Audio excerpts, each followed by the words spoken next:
What's up, fellow nerds? I meant to put this video out a long time ago. I was going to organize the shelf and get all my thoughts scripted out. It just didn't happen. So you're going to get this off the cuff discussion of the Sword of Kaigen by M.L. Wong. I finished the book a little while ago. I almost read it again, going through some of the chapters to kind of get my thoughts on it. The book tends to be marketed as a standalone fantasy war epic story, which it kind of is. It technically stands alone. There's a war. It's definitely fantasy, Japanese inspired fantasy, and it's kind of epic. But I think at the heart of it, it's really it's a family drama. I kind of wasn't expecting that. So, non-spoilers. So the book is pretty much about the Matsuda family. They're the head family in the village of Takayubi, Chipopotable. And Takayubi is known as the Sword of Kaigen because it's the first line of defense for the Kaigenese empire. The Matsuda family and a lot of the other clans, I guess, that are part of Takayubi, they're all warriors, right? They're all swordsmen. Most of them have these ice magic powers. They're like a bunch of Sub-Zeros and Elsas running around. And they're all taught from jump that they are protectors, and it is their duty to serve and protect the rest of Kaigenese. Basically, if you want beef with the king of Kaiga, you have to go through Takayubi, okay? You got to go through Matsuda. It's like you can't go straight to M. Bison, okay? You got to run through Balrog and Vega, Sagat. You got to get through the Tiger Uppercut, okay, before you can go straight to M. Bison. But the book is primarily about that family. It's about the eldest son, Mamoru, his mom, Misaki, and his father, Takaru, all of which have their own kind of things going on. And there's a war, right? They get invaded. The Sword of Kaigen needs to be activated like they're damn Avengers. And you get all the things that are promised, but really, the book is a family drama. It's more about the inner relationships of the people in the family, how they deal with grief, how they deal with war, how they deal with each other. And I think if it was pitched that way to me, I probably would have still read it, but I think I would have been less excited. But that being said, I really liked the book. Kind of did the old switcheroo on me, didn't give me exactly what I was expecting, but what it gave me was fantastic. Delving into spoilers, I didn't really know how to organize this. I'm probably just going to run through what I felt were the three main characters. I would start with Mamoru, right? Mamoru is the son. He's 14 years old. He's in school. He's learning martial arts and swordsmanship and history and probably math and military theory and all kinds of stuff. And there's a lot of weight on his shoulders because his father is Takaru Matsuda, right? One of the strongest guys in the Sword of Kaigen. And there's a lot of expectation. And Takaru is just stern, disciplined, doesn't show a lot of love. He's just all about discipline and being stoic all the time, never shows any emotion. Not a super close relationship with his dad, Takaru. Mamoru's all about it. He's training, he's learning. In his family in particular, there's like a special move, right, that only they can do, and it's called the Whispering Blade. And it's described as basically you're producing a sword blade from your bare hands, but it's composed of ice. But it's so strong that it actually cuts through steel, right? So Mamoru is always trying to get this move down, and he doesn't want to disappoint his father, and he's trying to live up to the duty of being a protector, a member of the Matsuda clan and the Sword of Kaigen. But he goes to school and he meets this kid named Quan. And Quan is not from Takayubi. Quan is from somewhere else. And he starts poking holes in a lot of the things that Mamoru has been brought up to think, right? He's like they talk about battles that have happened in the past and even technology and things like that. Quan is pointing out to Mamoru, like, hey, I know you got taught this in school, but I went to school somewhere else, and the rest of the world is not being taught this. And it was kind of impressive to me, maybe borderline unbelievable, but that's probably just because I wasn't mature enough to be this way when I was 14. Hell, I'm probably not mature enough now. Mamoru is, of course, resistant to this information at first, but then he's able to kind of sit back and look objectively at things and be like, huh, I wonder if, what if this is true, right? What if we're being lied to? And multiple smart people have quoted in the past, oh, hey, Chevy, my dog is here. You want to meet? Say hello. The mark of a learned person, consider thoughts that they disagree with, and hold opposing views in their minds without necessarily accepting them right away. Right. And I paraphrase that horribly, but he's able to do this. And even as adults, I feel like most people are not able to do this. We hear things that go against what we already believe, and then we dismiss it immediately, and we just want to argue and fight about it. Right. But Mamoru is able to consider all these things, even to the point where he starts to challenge his father. Takaru is like hardcore, believes all the Kaigenese propaganda. He's like, hey, we are the sword. We are the protectors. Like, don't question the king. We just do what we're supposed to do. And it's a duty and an honor kind of thing, which is admirable. And Mamoru starts to question, and Takaru gets pissed and is like, boy, get to the dojo. And they go to the dojo, and he basically just spars his son and whoops up on him because obviously he's, better. This incident actually doesn't serve to bring Mamoru any closer to his father Takaru, but it does begin to kind of maybe not mend, but develop his relationship with his mother more, with Misaki. So Misaki watches this fight, and she starts giving Mamoru tips, right? And I think she sees a little bit of herself in Mamoru after watching him kind of rebel against his father because she was kind of like that. So she starts, pointing out like, hey, you did pretty good.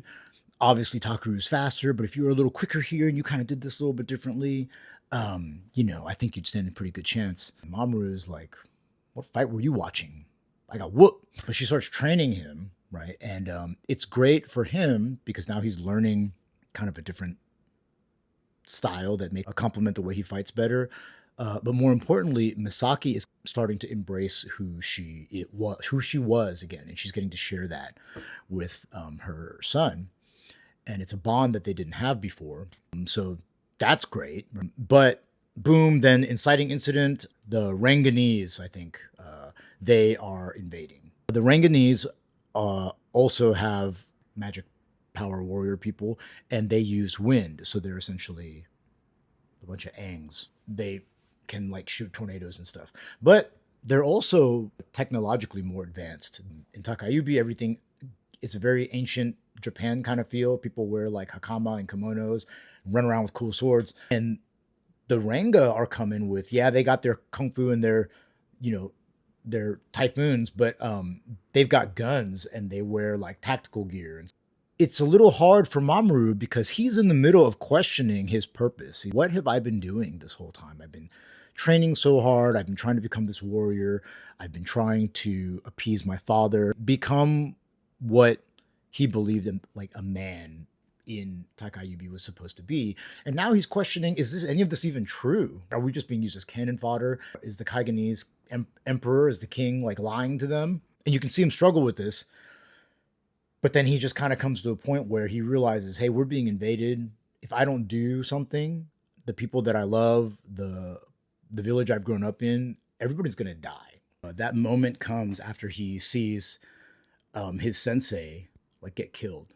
There's soldiers coming. This is when he finds himself, right? I think he took in his enemies. 1, 2, 3, 4, 5 Fonyakalu. That's what the bad guys were called. As they flew up the slope.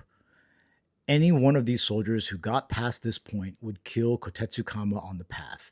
They would kill Atsushi. They would kill Atsushi too if they found him, and then move on to the main village to kill more. And after that, after everyone in Takayubi was dead, these soldiers would press inland, bringing the same fate to hundreds more. Unless the Sword of Kaigen served its purpose.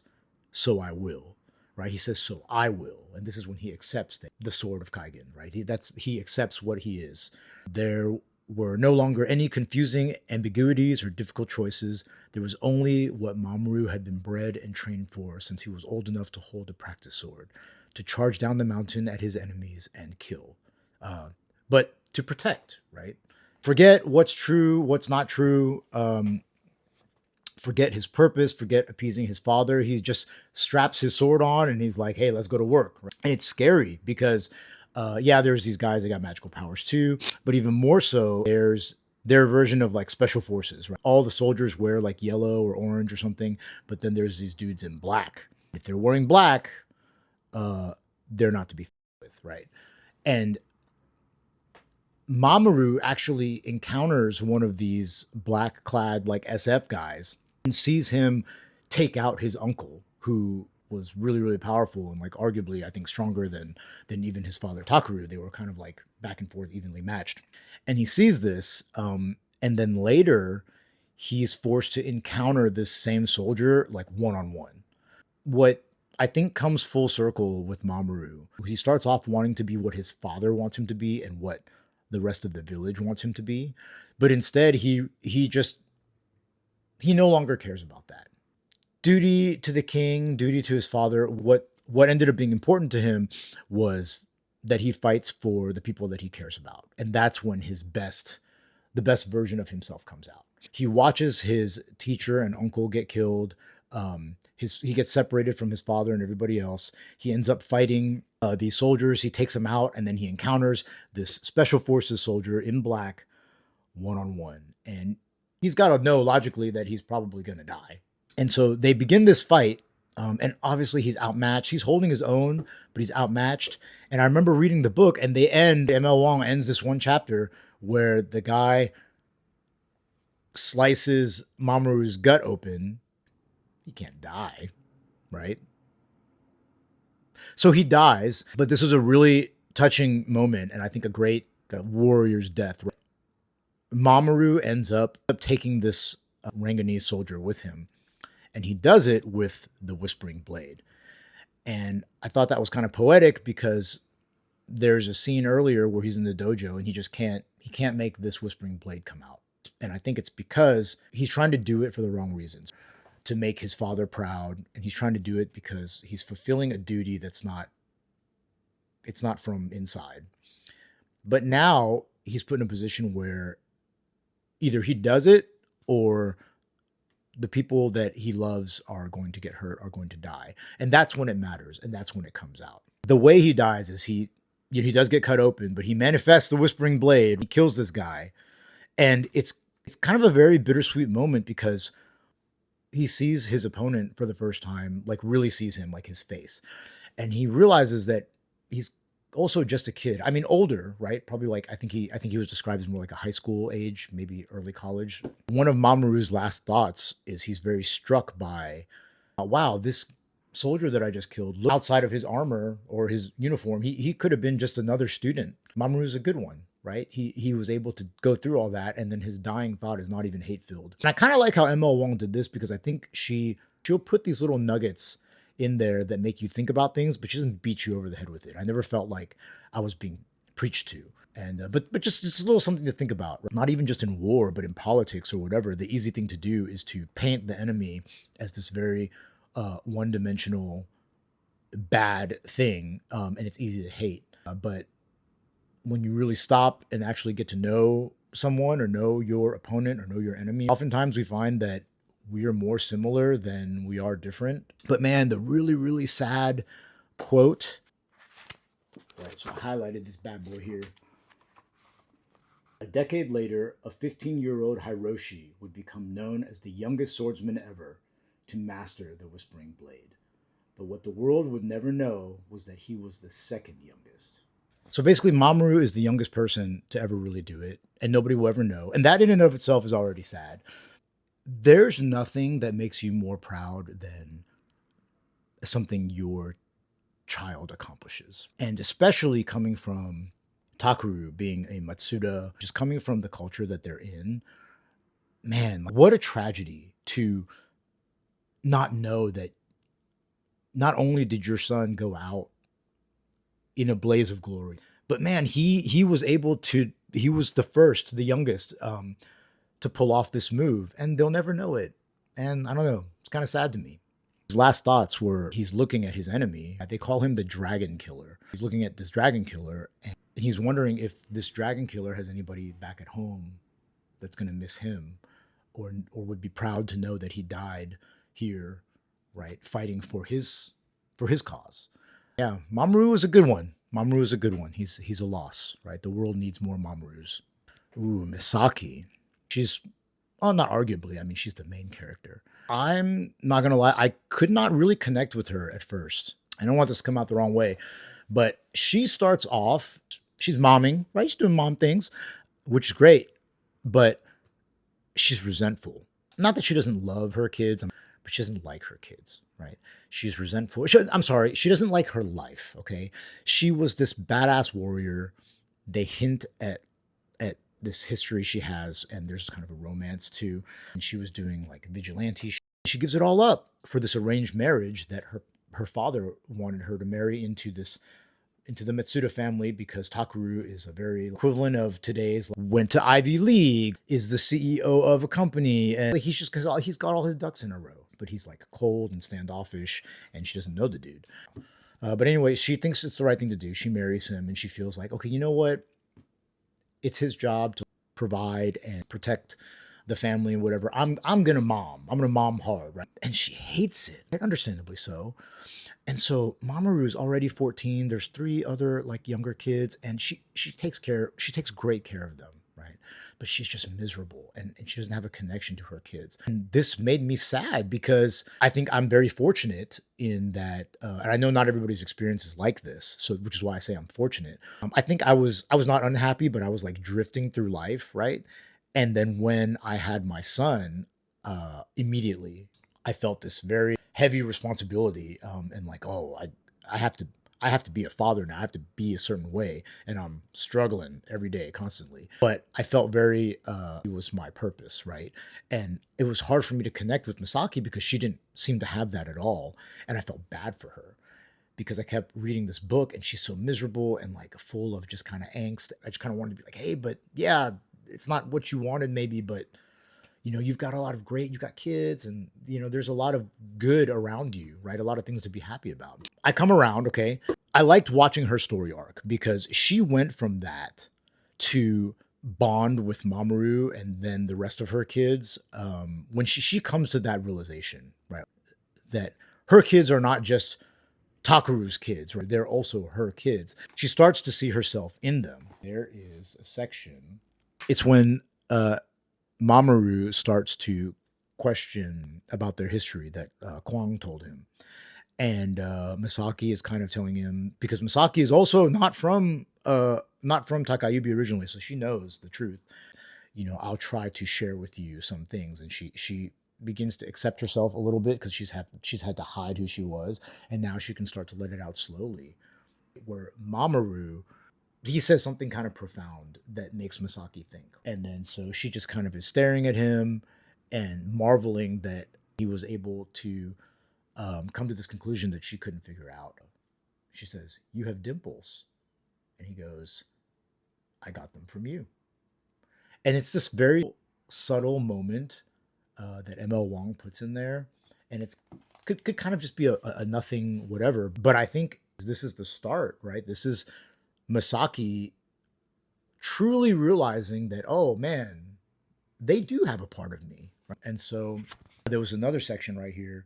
Misaki kind of accepts for the first time that she's the mom, and then she's kind of proud and happy to be the mom. And she says, Mamoru, you will be a man sometime soon.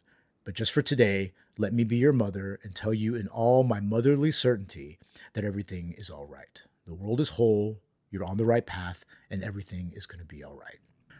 And Mamoru, she took his chin in her hand, turning his face toward hers. You're a good person, and I trust you to grow up well. This kind of struck me as a parent. This is when I was like, okay, Misaki, we're here now. Right? I think one of the things I struggle with my kid all the time is just trusting him to just grow into a good person, because he is, right? He's a good person. He'll get in trouble for some minor thing or whatever, right? And then suddenly I'm spiraling, when I need to just trust him. I was excited to see Misaki, getting back into the groove of things, right? Starting to move around again. She's loving life a little bit more, right? And she's, helping her son train now. And I kind of thought there was going to be this like mom son duo action kind of thing. I thought that's where it was going, but the battle happens, and actually Misaki gets warned about this invasion. She's got homies like around the world from where she used to be. One of them, I think, is Ranganese, and they send her a message and is like, y'all might want to get out of there because stuff's about to blow up. Stuff's about to go down. And she tells her husband, she tells Takaru, and he's like, nah, you shouldn't even listen to these people. I don't even know why you talk to them. And besides, we're the Sword of Kaigen. So who cares? Let them come. We got it. Our job is to protect them. We're basically invincible. And of course, that's not true, right? They get invaded. They're powerful for sure. But Mamoru dies. Takuru's brother dies. A bunch of people die. But then during the battle, Misaki has this gangster moment. She goes John Wick on these Ranganese soldiers. She gets stuck trying to help some people flee from the actual battlefield, and they get cornered by soldiers, and so she's forced to defend them, right? And even the people that she's with don't know that she knows how to get down. She busts the floorboards open, and she hid her old sword down there. Just duffel bag comes out, blade comes out, right? And she's just dudes up. And sure, she almost dies too because she's rusty, but she saves so many people, and she's kind of herself again. So there are parts of this book that may or may not make you cry. I read this portion of the book laying back like this. I think I was laying on the couch. The gravity kept liquid from cascading down my eyeballs. Nothing left the cavity of my eyes. I technically didn't cry. Mamoru's dead. Misaki is like finally letting him go and talking to his spirit, sort of. Basically, she's reflecting on how he's really more important. I think her superhero name was Sirawu. Sirawu was just that, a shadow. It was someone else's story, and I was just passing through it. You were my story. And I was so selfish, so tied to that shadow that I missed it. My son, I'm sorry it took me this long to understand. Yeah, she feels guilty because 14 years and they just now like bonded. So she missed out on all that because she was wishing for the past. He's wishing she could be Sirawu. And I think we're all guilty of that. We spend so much time thinking about the past that we take for granted what's in the present. I think that's the moment that that hit for her. The aftermath of all this is that her son is dead, right? The village has been destroyed. And then the Ranganese government comes. And instead of helping, they're being weird. They're being real sus. They take all the bodies of the dead and they're just burning them, right? Instead of letting them do their traditional burial. They're not advertising that there was a war. They're telling everybody it was a storm and that people drowned. Their stories don't get told, so to speak, right? So imagine Mamoru went through what he went through. Not only does nobody know that he did the Whispering Blade, but now people are going to think that he just drowned. I kind of thought Takaru, this was going to be like the last straw for him, and he was going to say something or do something, because since his brother died, he's now the head of Matsuda family. And he's just okay and, bows his head and lets the government official do whatever they're going to do. And so naturally, Misaki's pissed. She kind of loses it. This is the last straw she's had with him. There's no amount of chocolate or flowers is going to fix this. Okay. She writes a letter to Takaru. And Takaru gets this letter basically calling him a baby back and like, oh, you're a bad father. You're a bad leader. I challenge you to a duel. Meet me here. It's going down. And so he's like, all right. So he goes, and sure enough, it's his wife there, and she's got a sword. And he knows, right? He knows who she used to be. He's like, what are you doing? And she lashes out at him, and just all the pent up anger and frustration that she has had over their entire marriage, it just comes out.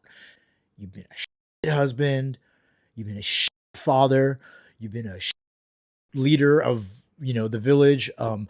How can you let them treat all of our dead that way, and our son no less? And you don't seem to care. Pull your sword. We're going at it. To her surprise, he capitulates. He's like, yeah, you know what? You're right. Take my head. I'm trash. This was like the real pivotal moment in the book, not the war, right? It's this duel that happens between them. And this is the moment that I had been waiting for, because the whole time I felt like there's no way that ML Wong is writing Takaru this one-dimensional. There's got to be a reason he's this frustrating and he makes the decisions that he makes, right? He can't just be an. Misaki is shocked that he would accept this. She's trying to understand what's going on. And he confesses to her that this whole time, the reason why he's so seemingly unemotional and stoic, I think people thought he was so disciplined and so stern that nothing got to him, even the death of his own son.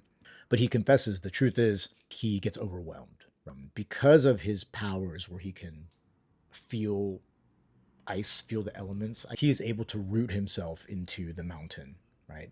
And because the mountain is covered in ice, I think, snow and stuff. So he can root his being into the mountain where he can feel every blade of grass, every like pebble, every little, I don't know if there's like frogs there, but every tiny animal movement and whatever. Because whenever he gets overwhelmed, there's just too much going on, he'll do this. He'll become the mountain, right? He'll root himself into the mountain so that he feels so much that it kind of dulls the pain in front of him. It's funny because I think we all do this more than we realize. We're all so busy getting on social media and reading about things that piss us off and then fighting for or against them. And not everyone, but I think sometimes it's because we don't have our own stuff in order. We have a whole lot of personal problems and family problems and things that are overwhelming us, but we don't want to deal with it. So we're going to absorb the rest of the world's problems, and it sort of numbs our own. Does that make sense? That's how I saw it anyway. But he confesses that he does this all the time. Then he tells her, but I up this time. My brother's death, my son's death, all this stuff, I couldn't deal with it. Boom, become the mountain. But who died on the mountain? His brother, his son. So when he rooted himself, he ended up feeling all of it. And I think it just like broke him. Misaki, she begins to understand this. Maybe she doesn't forgive him right away, but she understands. And I think the reader understands too. At least I felt like I did. I felt a little more sympathy for him. She switches gears, right? And she could have just continued to hate him. She could have cut his head off, right? But instead, she's like, you know what? You screwed up, but we need you now. You're here. You screwed up in the past, but you're supposed to be this great warrior, this strong man, this great leader. So be that, right? Be that. Don't give up. Don't let me cut your head off. And so she pushes him. She's kind of testing him and testing herself. She has this badass sword that is supposed to be able to cut through anything, but they've never tested if it can cut through a whispering blade. Am I still the Misaki of old? Did I leave all that behind permanently? And part of it is pushing her husband, Takaru, to man up, handle business like he's supposed to. Like, yeah, you've screwed up, fix it, do what we need you to do now. They start fighting. I think she accomplishes both, right? Because she forces him to bust out the whispering blade. She's able to block his attacks. He's really impressed with her. And she has another gangster moment. He's unexpected. I mean, I think he knew she was tough, but it was unexpected how much she could take. And he's just like, man, who are you, right? She's like, I'm Misaki or something. I don't know. She's much cooler than I am. But after this sort of bloodletting where they finally come clean and talk to each other and fight each other about everything, they sort of shift mentalities and they come together to work on rebuilding Takayubi. I think it's kind of cool because her character, there's two times that she sort of, I see it in acceptance. She starts to accept who she was. She had to hide the fact that she was a warrior and this kind of rebellious girl, but she starts to bring that back. After the war, or after the battle, people know that she can fight, and the truth is out. Right? She wasn't shunned for it. She and Takaru are now like working together and more or less on the same page. She's accepted that part of herself again. But I think more importantly is she's accepted the mom part, the wife part, which is what she was fighting against the whole time. She deals with a lot of things after Mamoru's death. having dreams and feelings, and she talks to a monk about just feeling bad, feeling guilt about things. And there's a passage here. I think she's talking to her father. She's talking to her father, and they're talking about why he chose Takaru for her and why he wanted a stable life for her. Her father was like pretty badass back in the day too, but he tells her, I thirsted for a chance to flex my skill in battle like the heroes from our legends. I dreamed of the Ranganese or some as yet known enemy sailing against our storm front just so I could slake that thirst. Then one day, the thirst disappeared. And do you know what day that was? Misaki shook her head. It was the day you were born, Misaki. Since I started building something better and more beautiful than a fighter's glory, the idea of war has made me sick. Not anything near that dramatic, but I think in life, before I had my son, I would do some pretty reckless stuff at work or just in general. You never hope for violence or you never hope for anything bad. Not really, right? But there's like a part of, I think, a lot of people that you just kind of want to see what you're made of, or you kind of want to be put in a position where you get to kind of test yourself. And that changed a little bit once I had my kid. I noticed that I was much safer at work. I think twice about stupid personal decisions now.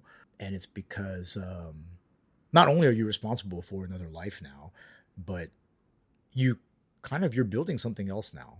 Your role as a parent becomes so much more meaningful than whatever other role you were playing. Everything else is kind of secondary. So it's okay if I'm not the best this or that or whatever, but I have to show up when it comes to being a parent, right? So getting into Takaru, this might be a hot take, but he's my favorite character from this book, I think. He's kind of deplorable in the beginning, and some other people I've spoken to, they hate him. They abhor this guy, right? He starts off just cold, mean, and just blindly, dumbly, stupidly believes this propaganda from the Empire. But if you think about it, I mean, it's easy for us to criticize because we're reading the whole book. We know the truth. He doesn't know the truth, right? Maybe he could have listened to his wife more, but anyway. But I sympathize with him, especially when he comes clean right before the duel. We all do this, man. I think we get, I know I have been overwhelmed with things, right? Family and work and whatever. Sometimes I have to withdraw a little bit, and sometimes you need that a little bit. Ooh, Takaru. Unpopular opinion, but he was my favorite character. I know a lot of people hate this guy. They abhor this guy. And I get it because he did some stuff that you're just like, is this irredeemable? But I think reading the book, I have never read anything else that ML Long wrote, but going into this, I just felt like I don't think she's going to have him be just this character with no angles to him. And she came through, right? I think she did. He starts off like the stereotypical, like gruff Asian dad, which is everything is discipline and, whatever. But even at this point, not that I'm like that, I don't think, right? My son might tell you different. But I kind of get it. Okay. I don't agree with how he executed it, but I understand his thought process. Sometimes you have been through some things. You view life a certain way. Life is hard. There's certain things that are going to happen. And then you see your kid and you want to protect them. You want to prepare them for all the stuff that you went through.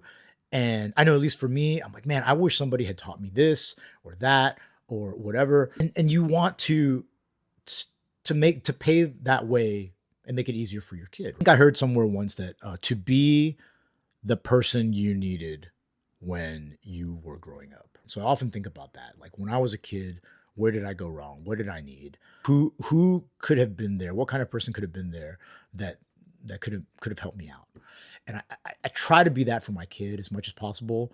Sometimes what's best for you or what you needed when you were little isn't necessarily the same thing that your kids need, right? Because they're different people. But I understand where Takaru is coming from, because to him, life is war. Life is being ready for battle, being ready for people dying.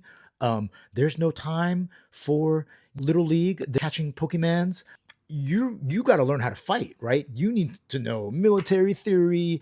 You need to learn how to use your sword. You got to be doing push-ups, eating your broccoli, shooting ice out your hands. Like these are things that if he loves his son and wants his son to be successful in life and survive and make it, that's what he needs to be doing. Not being soft and talking about emotions and questioning things. Obviously, Takeru's wrong. I'm just saying I get where he's coming from. And sometimes you care so much, right? Which is why I think he beat up on Mamoru when he questioned him, is because he got scared. Like, man, Mamoru is now questioning our purpose. To Takeru, that's their purpose. He knows it to be true.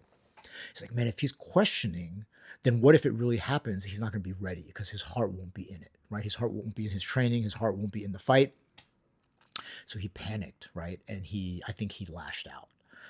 Again, not the healthiest, emotionally healthy response, but I think that's what happened there, right? I never beat my son with an ice sword, but I've definitely gotten upset when I really didn't need to, and it was because I was panicked about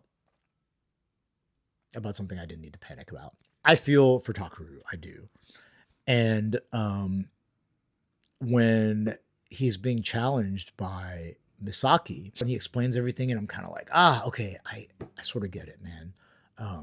I still, at this point, didn't love the guy. I didn't think he was like a great person, but I'm just saying I understood him. But he flips it. This is when he becomes my favorite character. Not only is he able to admit that he's wrong, and he admits it to his wife, who's pissed at him. And he comes from this very patriarchal. Men are bad. He's the patriarchy, okay? This is a place where, you know, men do men shit and women stay barefoot and pregnant kind of thing, right? But he takes this criticism from his wife, a woman, and he's able to admit that he is and has been wrong. He fixes it. He comes back, and the way he fixes it, I think, beautiful. It's art. He comes back and he tells the government, you know what? I got it. We really don't need your help. We don't need you to be doing all this stuff. Okay. Like we got it. And then so they step back. He works alongside Misaki. This is the impressive part. He delegates. I think when it comes to leadership, delegation is one of the most difficult and misunderstood facets of it. He doesn't delegate jobs because he doesn't want to do them. He delegates these jobs because he realizes there are people better than him at these jobs, right? So it takes some humility to admit that.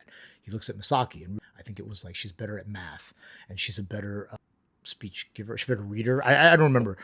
But he puts her in charge of inventorying the food and organizing certain groups. And then he realizes that with his position, he's got to inspire the people and like take charge.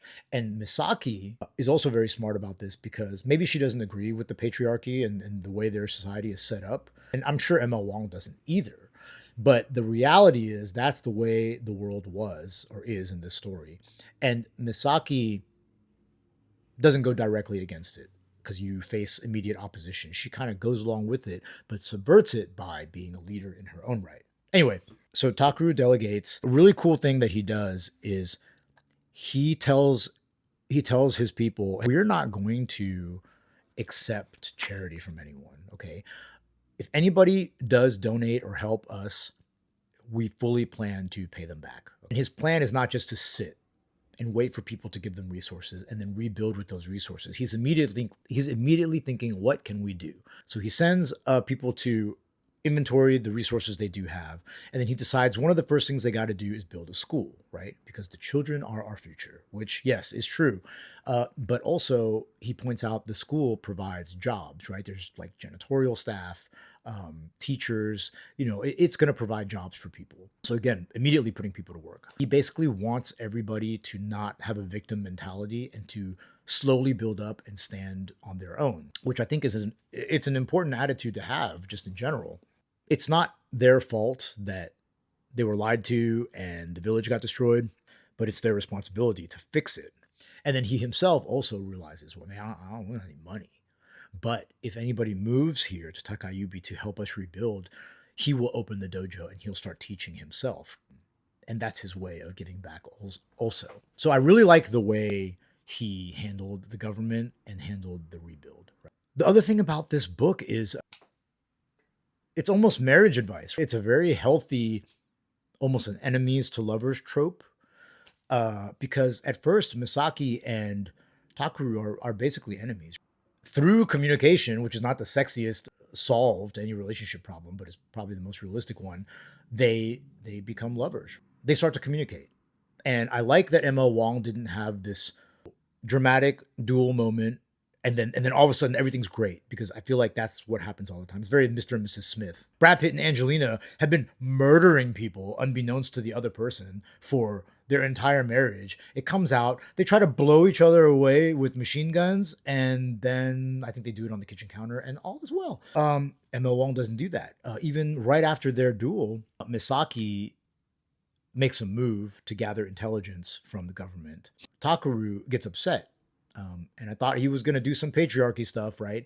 But he tells her, he's like, no, I don't want you to do that. And you got to tell me. And it's not because I don't trust you. It's because we're a team now and I worry about you. And I want to know what's going on because I'm concerned. And I think that's very different than just wanting to control things. As you read along in the book, there's sort of there's these nuggets that you get of these flashbacks of Misaki. And there was this love interest that she had before named Robin. He's like Takaru's polar opposite. Not only is he like brash, idealistic, and he's also like a fire wielding guy, right? So he's like the passion and the fire. And Takaru is kind of ice and cold and stable and arguably boring. And I got worried because I hate love triangles. I hate them.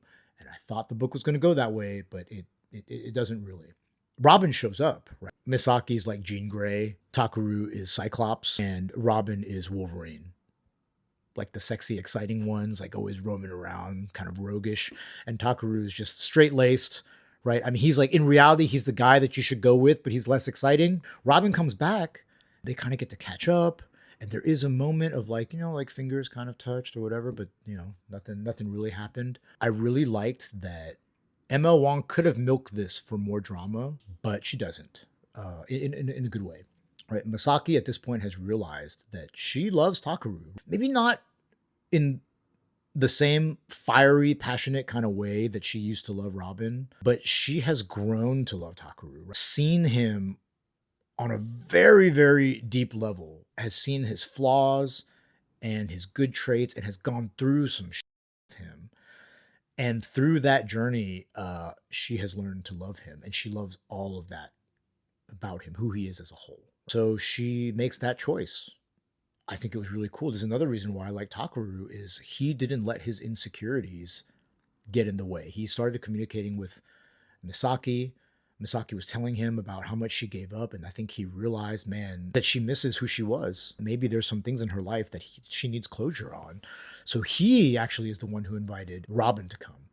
And he gives them time, and he lets her get her closure, but she made the choice to stay with him. And then he did this move to mend their relationship, mend her life. And he does it for her sake. He does this purely for her. He wants her to be happy. There's this whole thing about Robin knowing something about the enemy. It's a side deal, right? Which brings me to the stuff the main thing I didn't like, okay, is there was a whole setup. There was a battle, right? And then you bring in Robin, and he's talking about other things that the enemy has going on. The village needs to be rebuilt. I mean, I kind of think there was like a budding revenge story coming. You don't get any of that. This book ends with Takayubi being rebuilt, Mamoru being dead, Takaru and Misaki are together, right? They're solid and they're building. And then Robin rides off into the sunset. I didn't feel incomplete because the personal stories come full arc. And I've learned that I'm a character reader first. I just did feel a little bit like I would love to have seen the resolution of the battle, of the war, right? And as I was reading, the pages left are getting like smaller and smaller. And I'm like, how are they going to wrap this all up? Well, she doesn't. It doesn't get wrapped up. And I think maybe this was supposed to be a series and then turned out not to be. I don't really know. So that part kind of got me. It was hard for me to suspend enough belief that everyone in Takayubi would not know the truth. I mean, Misaki and Kwong are from other places, and they just waltzed into Takayubi, and they all know the truth. So how can everybody in the Sword of Kaigen not realize the truth about the Sword of Kaigen? I don't do star reviews here. I just say, we just look at best book ever or worst book ever. Sword of Kaigen is best book ever. I highly, highly recommend you read it if you haven't. If you have, I would love to hear your thoughts. There's too much in here. There's a whole bunch of stuff that I wanted to talk about, and I'm gonna watch this over, and I'm gonna go, oh, I forgot to talk about this and that, and I'm gonna want to re-record again, and I'm not going to. Okay, so if there's something I missed, if there's something you disagree with, hit me in the comments and let's chat about it. I'm excited to keep on going. Way of Kings is getting read right now. I'm gonna be vlogging that. I let my girlfriend pick our next buddy read. She picked something spicy, so we'll see how that goes. Yeah, hit me in the comments. Like, subscribe, and all that stuff helps me out. Thanks.